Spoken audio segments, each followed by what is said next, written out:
Welcome back to another video. In today's video, I'll show you how to reset password in Monday.com 2026. To get started, open Monday.com in your browser.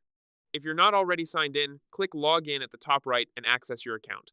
Once you're in, head to the upper right corner of the screen and click on your profile icon. This could be your avatar or your initials. From the drop-down menu, select My Profile to open your personal settings. Inside your profile, find the Password section. Depending on your layout, this might appear as a tab or an option in the sidebar. Click on it to open the password fields.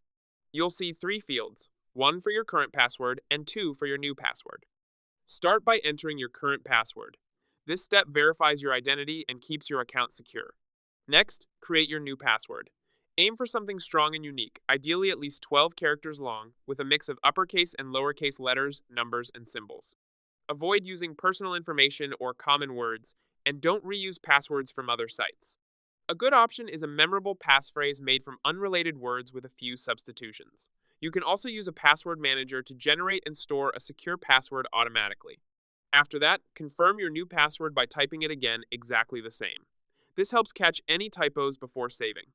If you see an error, double-check for mismatches, review any password requirements, and make sure Caps Lock isn't turned on.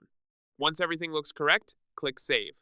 You should see a confirmation message that your password has been updated. That's it. If you found this video helpful, don't forget to like and subscribe.